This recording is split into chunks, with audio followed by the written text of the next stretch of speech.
Let's see what other questions we have, or any questions. When I say what other questions we have, that implies that I've answered any. I have not.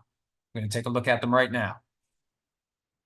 PFT PM Posse, how often do you know / think that hit pieces on NFL coaches, players, etc. are instigated / encouraged by and helped along by NFL owners / team executives who want to make it easier to move on from someone, i.e. Sean McDermott and the 9/11 speech?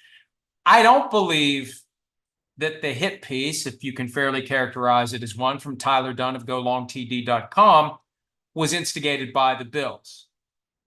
I think it was the product, frankly, of long simmering tension between Dunne and the Bills. They refused to credential him. And as the saying goes, don't fight with someone who buys their ink by the truckload. You eventually piss a guy off enough, you disrespect him enough, you motivate him to start looking. And his reporting was extremely well sourced. It was 100% accurate as it relates to the 9/11 speech. And F around and find out is the message. From Tyler Dunne, and basically Tyler Dunne on behalf of all media, to any teams out there that would decide to disrespect one specific media outlet. But I do think that there are occasions where a team that is thinking about moving on from a certain player puts some stuff out there. A team that is thinking about moving on from a coach puts some stuff out there. It's not confined to sports. Probably happens in sports media. Probably happens everywhere. Anything that there is a media that covers that thing, whatever it is, whatever sport it is, whatever business endeavor it is, entertainment, whatever, hit pieces are, I assume, motivated all the time by those who are looking for a way to justify severing ties with that individual. I think back to Deshaun Watson when he was originally with the Eagles. Remember there was an article that had this vague suggestion of gang ties, and it just made Deshaun Jackson look bad. And then not long after that, the Eagles cut him. I don't think it was ever proven, but boy, it sure felt like that reporting was instigated by somebody from the Eagles. And at the time, the head coach was Chip Kelly, who wanted to get rid of Deshaun Jackson and didn't want the blowback from moving on from a popular player. Make him unpopular and then move on from him. PFT PM Posse, continue to get around injury reporting requirements by paying a medical facility or have doctors treat players away from the facility. Why don't they? And even funnel the money from one of their other businesses, like paying endorsements via other biz to avoid the cap. If that would ever come to light, that would be a blatant violation of the rules, and there would be hell to pay from the league. This question flows from the conversations that Chris Sims and I have had on PFT Live about the dynamic of, and we'll use Tom Brady as the example, not even breathing a word to anyone within the Patriots organization of his malady and having it treated at TB12 by Alex Guerrero. Remember 6-7 years ago, then Mrs. Brady was on with Charlie Rose, I think, and was saying that Tom has had concussions. He had concussions this season. There's no record of Tom Brady having a concussion. Keeps his mouth shut, keeps his head low, and gets his treatment off the books, away from the team facility. If the team's involved in that process, they got a problem. This is truly don't ask, don't tell. You're fine. Okay, you're fine. And I feel like Matthew Stafford is a guy who just doesn't do anything about his injuries other than grit his teeth and keep going. But I think other guys may be actually getting active treatment at home or elsewhere. Team isn't asking. It's players' business. And, you know, there is tension between hiding injuries and exposing injuries if you're a player, because if the injury is affecting your performance, you kind of want people to know why your performance is affected. I remember Dominique Rodgers-Cromartie when he was playing for the Chargers. There was a controversy over a hip fracture, pelvis fracture he had. The team was trying to downplay it, if not conceal it, if I recall correctly. There's a chance I'm wrong here, but I vaguely recall there was tension between the Chargers and Rodgers-Cromartie over his desire to let everyone know the reason his play was dipping was because he was injured. So there's layers and levels to it, and one of the most important layers and levels is the player keeping his mouth shut and dealing with it himself, and the team just going about its business. Looking here for more questions. Trying to wrap this up at the same time. Don't want to go on for too long. Dr. J, 144. Between Belichick and Greg Popovich, who has won nothing with the Spurs since his great players left, do we overrate great coaches? The Spurs are 3-19 with Wemby this year, by the way. What is the proper level of credit we should give these all-time great coaches? Well, it's a great question. What's Bill Belichick been without Tom Brady? What would he have ever been without Tom Brady? That's not saying Tom Brady's more important than Belichick, but the Patriot way, I wrote this several weeks ago, the Patriot way is dead, and it never would have lived but for Tom Brady. Because Bill Belichick needed a quarterback who was, number one, very good, and number two, willing to take all the shit that Belichick gave him. Because if Belichick is all over Brady, it makes it easier to hold everyone else to the same level of accountability. And Brady took it because he was mentally beaten down by being the 6th-round pick, 199th overall, constantly trying to prove himself. And there was always that distance, that frostiness in the relationship, because Belichick wanted him to always be worried that one day Belichick would wake up and say, I got to move on to somebody else. And Brady was constantly worried that one day Bill Belichick would wake up and say, I got to move on to somebody else. So without that guy, without that great quarterback, what is Bill Belichick? Without Drew Brees, what is Sean Payton? Without Peyton Manning, what was Tony Dungy? Now, he did a great job in Tampa, but never got to a Super Bowl without Peyton Manning. Won a Super Bowl with Peyton Manning, was consistently a high-end contender with Peyton Manning. Great coaches make a difference. Great quarterbacks, make a difference for great coaches. Maybe the best coach of them all was Joe Gibbs. He won 3 Super Bowls with 3 different quarterbacks. I think that's the key. If you're a guy who can win consistently and contend consistently with different quarterbacks, you're getting it done. And look no farther than Kyle Shanahan, who possibly would have 1 or 2 Super Bowl championships by now if the quarterback position had been properly handled by him and by John Lynch and the rest of the organization. But they mishandled it. They should have waited for Kirk Cousins. They should have drafted Patrick Mahomes. There's a lot of stuff they should have done and stuff they shouldn't have done. They shouldn't have traded up to number 3 for Trey Lance, but they got lucky with Brock Purdy, and it's stabilized now, and look at how good they are. And Shanahan has been a very good coach with all these different quarterbacks, with quarterbacks with major flaws. He's still gotten the most out of them. So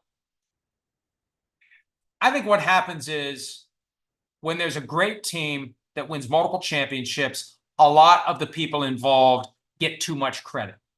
They get overrated. Lynn Swann. Look at Lynn Swann's career, even in the era he played, and he's got no business being in the Hall of Fame. But he won 4 Super Bowls and Super Bowl 10, one of the great individual performances of all time. And I don't know what the thought process was back then, but I can't help but wonder whether or not those who were pushing to change the rules to loosen up the game and induce more passing, more catches, more excitement didn't point to Super Bowl 10 as Exhibit A for why we need to change these rules and encourage more offense. Because look at what happens when you get a guy like Lynn Swann in a position to make those great catches. Dr. J, 144. Regarding the Patrick Mahomes outburst on Sunday, if we're putting him in the all-time great category, we should expect him to elevate no-name receivers to Pro Bowlers like Peyton, or still score with bad receivers like Brady did, right? Once a quarterback is off a rookie contract, they need to take that step. Well, but the reality is it happened last year. They won the Super Bowl without Tyreek Hill.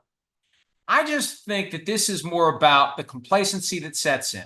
The inability to go back to the valley of 0 and 0, as Dennis Green called it, and dig out when you've got everybody else as motivated as you are, if not more motivated, to win a championship because you just won one.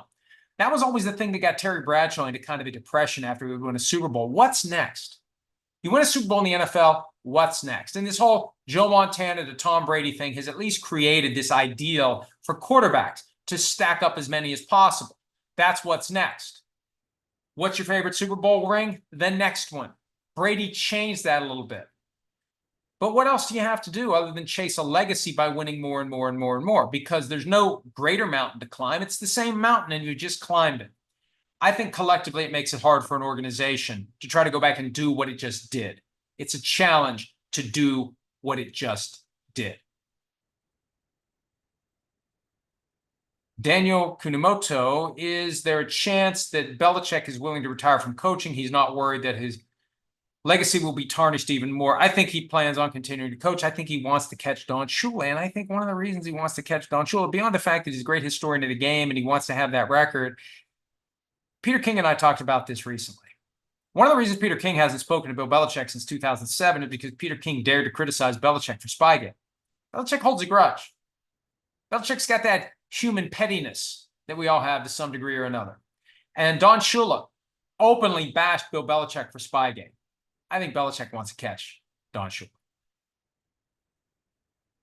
Dr. J144, why is the fact that Dak makes 40 times what Purdy does, why is that not relevant for value when it comes to who is the MVP?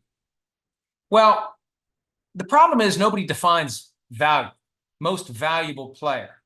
I don't think they mean best player dollar for dollar, best bargain, most bargain player in the NFL. That's not what they mean. Best player in the NFL? I mean, what's the difference between MVP and offensive player of the year? What's the difference between MVP and defensive player of the year? It's just a strange thing. It's always been that way. It's kind of, you know it when you see it. It's a visceral thing, but it has nothing to do with performance over whatever the player's contract is. That has nothing to do with it. Brock Purdy doesn't become more valuable because he's in the second year of a slotted rookie minimum contract as being the last player in the draft. That has nothing to do with MVP.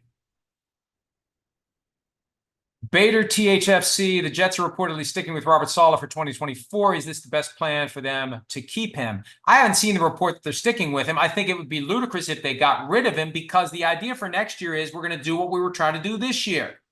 Aaron Rodgers went on and on about the value of having a defensive head coach. Nathaniel Hackett is there, despite the fact that I don't know how good of a coach he is, frankly, but he's buddies with Rodgers and he's safe.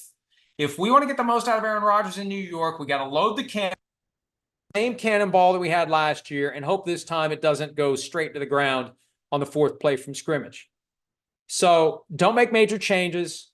Aaron Rodgers is coming back. The sooner they tell the world that, the sooner the team knows that, the sooner the players know that, the greater authority a guy like Robert Saleh is going to have in the locker room. I think it would be smart for Aaron Rodgers to make it clear he's coming back, and then Woody Johnson, the owner of the team, to make it clear immediately after that. Joe Douglas, the GM's coming back. Robert Saleh, the head coach, is coming back. I mean, they need to make some changes. And one thing they need to do is no longer listen to Aaron Rodgers when it comes to personnel moves. I mean, give him a seat at the table, but understand we're not going to do it just because you want to do it. They could be very good next year. Now, how healthy will Aaron Rodgers be? I don't know. He turned 40 recently. And once you've torn one Achilles tendon, there's a greater chance that the other one's going to go. Justin Prasuti, could Devontae Adams be traded in the offseason and could the Raiders receive a top 10 pick in return? Yes, I think he could be traded. I think he will be traded. They're not getting a top 10 pick for him. They're just not. Not at this stage of his career. Given the contract, they're not getting a top 10 pick. Dr. J144, again, help me understand why Daniel Jones, 1-5 this year with 5 blowout losses at $40 million next year is a better option than Tommy DeVito on a rookie contract for the Giants. Well, Daniel Jones' contract is fully guaranteed next year. Fully guaranteed. No one's trading for that. You're going to have to pay a big chunk of it to get him off your books. I think the best play is Daniel Jones number 1, Tommy DeVito's number 2. But the problem is, it's become such a great story. Sims and I were talking about this today. The Giants fans are becoming like the Jets fans when it comes to backup quarterbacks, where they excessively are smitten with the backup to the point where it undermines the starter. That's the challenge for next year, not next weekend, next year. I was reading the next question, and I saw somebody make the comment, I'm getting ready for this weekend in response to the Bill Belichick gift, because in response to questions about his future, he said, I'm getting ready for Kansas City. Anyway, next year, if Daniel Jones falters at all, you're going to have plenty of those folks in New Jersey who want Tommy DeVito to be the quarterback. It's going to make things interesting and not in a good way for the New York Giants. Justin Gerbier, do you think the NFL will expand the playoffs by adding one more team from each conference in the near future? I'm still used to the top 2 teams having a playoff bye week. Well, I'm a believer that there should be 2 byes or no byes, but you can't go to 16 teams in the postseason when you have 32 teams in the league. You can't have half the teams make the playoffs. So they'd have to expand the league. And I said earlier this year to Chris Sims, if I ever talk about expanding the league, punch me in the face. because there aren't enough quarterbacks for an expanded league. There just aren't. But, you know, the thing we're learning this year, because the big fear is if the starting quarterbacks get injured, if too many of them are hurt, nobody's going to watch the games, they're not going to generate the big audiences. Well, this year, a lot of quarterbacks are hurt. And you know what's happening? People are still tuning in. So maybe with 34, I've just invited a punch in the face from Chris Sims. But if the NFL is fine with substandard quarterback play, knock yourself out, go to 34, go to 36. I think at a minimum you have to go to 34 to get to 16 teams in the playoffs. But I feel like there's so much of an advantage for that team that gets the number 1 seed. It's almost unfair, and it puts too much value on emerging from this morass of 16 teams that are divided into 4 divisions, and you've got different schedules, and sometimes your schedule is set up in a way where it's a lot easier to get the 1 seed. That's one of the reasons Peter King had the Jaguars as the top seed in the AFC. They have an easy schedule this year. It's easier for them to rack up enough wins to be the 1 seed, and for a while it looked like they might pull it off, but they've now lost 2 in a row. Andy Boyd, you always say a team will get hot around Thanksgiving and might surge toward the playoffs. Which team gets this accolade from you right now? It's got to be the Buffalo Bills.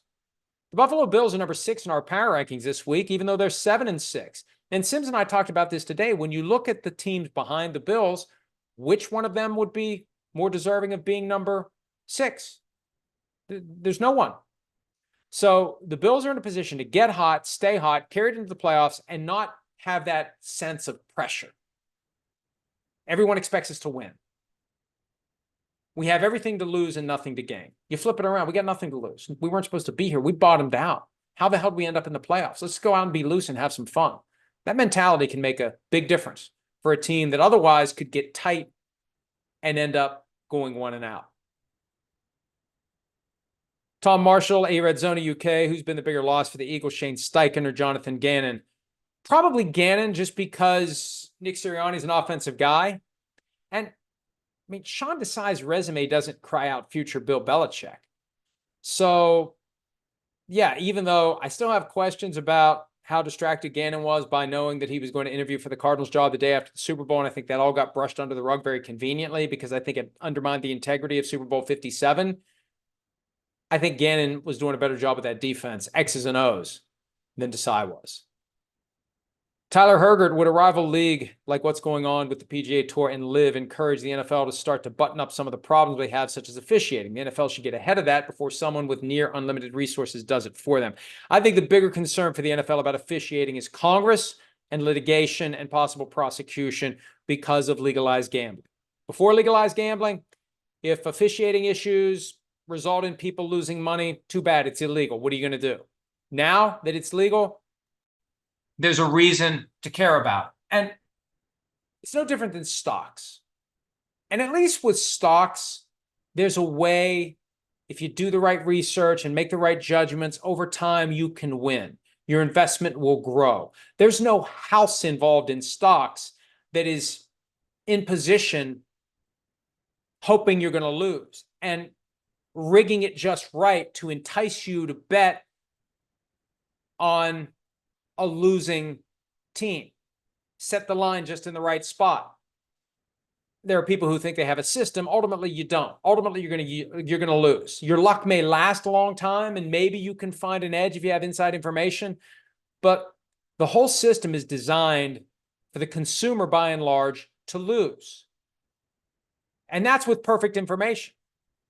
So with all the different things that could happen with officiating and just shenanigans that teams pull by hiding injuries, that's what the NFL needs to worry about. Some sort of governmental intervention in the overall regulation of the sport. I think the bigger concern when it comes to a rival league would be someone deciding to start a football league that would turn the clock back to 1980 or 1990 as it relates to the rules. And as the NFL gets safer and safer, if you would fully embrace old school football, and I think plenty of guys would sign up for it, and they have the right to do it. If you ever watched a UFC fight, you can't say, oh, we can't allow those football players to engage in brutal activities on a football field. The brutality that you see in a UFC match it's sickening at times. I quit watching it. I couldn't take it anymore. There was one night that a guy was cut, and it looked like the movie Carrie. You know, in Carrie when they dumped the pig blood on Sissy Spacek? That's what it was like. It was disgusting. I'm done. Too brutal. So you could have a much more violent version of football that there would be a percentage of the country that might flock to it. That's the bigger concern, I think, for the NFL. And all it takes is somebody with a lot of money and a willingness to spend it. Mike asks, what are the Saints' options with Derek Carr? You're stuck. His contract for next year is fully guaranteed. One more. Well, two more. Buffalo expat. Why would Belichick agree to a trade when he will literally have his pick of teams to coach? It's like an unrestricted free agent allowing his team to trade him instead of going on the open market. It makes no sense. Well, the problem is he agreed to a contract last year that gives the Patriots his rights through 2024. Last year, he could have gone anywhere he wanted. That's kind of the most overlooked aspect of the reporting that came in two waves from NFL Network about Belichick's contract. His last contract expired, and he re-upped on a 2-year deal for 2023 and 2024 with the Patriots. He could have gone anywhere else he wanted to go last year, and he chose not to. This time around, the Patriots, justifiably, want to try to leverage the remaining contractual rights into compensation. And if he wants to be a free agent, you know all he has to say? Hey, I'm coming back next year, and I'm going to finish my contract, and then I'm going to become a free agent. And this is why, to get back to the point I was making earlier, the conclusion of the relationship, you're going to have Robert Kraft strategically trying to position to get compensation. You're going to have Bill Belichick maybe strategically positioning to not have compensation involved so it doesn't drag down his next team. That may be where the two sides part ways, and there may be no way to finagle this if you're Robert Kraft in a way where you can get a draft pick for Bill Belichick if he just decides to dig in his heels. And why wouldn't he? I would. Keep me around as the head coach or fire me. I'm not agreeing to anything that would allow you to make it harder for my next team to be competitive. Last question. Bold Paul 67, why do you dislike the Bengals so much? Folks, I used to say my default position is I hate all teams equally. And I like the Chris Collinsworth response when someone says to him, why do you hate the Giants? Why do you hate the Packers? Why do you hate this team? He says, I just do. Directing fair criticism at a team, whether it's for the performance on the field, whether it's for the dysfunction or lack thereof of the front office, whether it's for the possibility that an injury was deliberately hidden, and Bengals fans can stomp their feet all they want, and they can point to the league's exoneration of the Bengals, because the league has no incentive whatsoever to say, hey, everybody, the Bengals lied on the injury report. Go ahead and send us the civil complaint for fraud on behalf of a nationwide class action of everybody who bet on the Bengals that night, not knowing that Joe Burrow was actually injured. It has nothing to do with the Bengals. It has everything to do with the situation. You could change the Bengals for the Bears, the Bengals for the Seahawks, the Bengals for the Rams, the Bengals for the Vikings, the Bengals for the Steelers, the Bengals for any team in the league.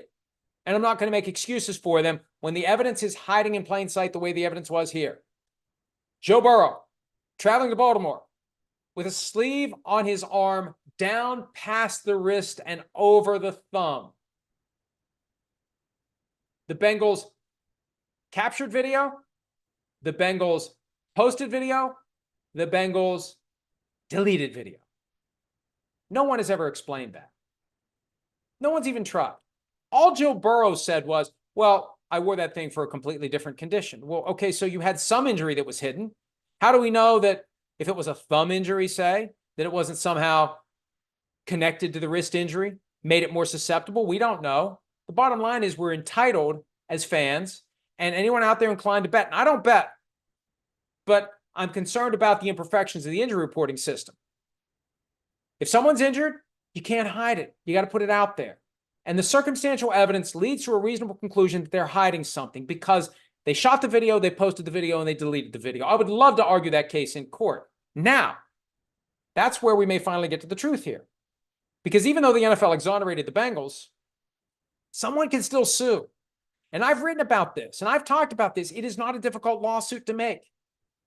A lawsuit filed on behalf of one specific individual who actually did bet on the Bengals to cover the spread in that game or win straight up on the money line, who says, I made my bet in reliance upon the representation based upon the Bengals injury report, that Joe Burrow was fully healthy, and he wasn't. They negligently or intentionally misrepresented the true state of affairs. I relied upon it reasonably, to my detriment. Oh, and by the way, I represent every other individual in the country who placed a legal wager on the Bengals that night.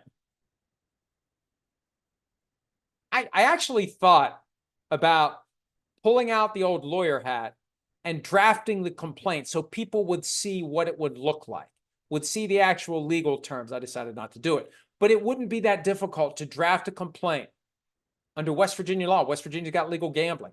The nationwide class action could start here. It could start anywhere where gambling is legalized, and it would be on behalf of everyone in the country that bet on the Bengals. So, Paul, bold Paul, if I may, has nothing to do with the Bengals. The only reason the Bengals are the subject of this criticism is because the Bengals did enough to invite scrutiny as to whether or not they were hiding a Joe Burrow injury. And I know some of you also think that I hate the Bengals because I dared to suggest the possibility in 2020 that Joe Burrow would say to the Bengals, I'm not coming to play for your dysfunctional football team. Well, as explained in Playmakers, and this is 100% dead on balls accurate, the quote in Playmakers, if Joe Burrow was from Athens, Georgia, and not Athens, Ohio, he would have said, I'm not playing for the Cincinnati Bengals. That is guaranteed. Now, does it mean I hate the Bengals? No. It's just the truth. My truth and my duty and my loyalty is to the audience. And I'm sorry if some of the things that I say reflect poorly on your favorite team. Doesn't mean I hate your favorite team. Just means we're trying to get to the truth. We're trying to enhance the overall understanding of the game, enjoyment of the game, and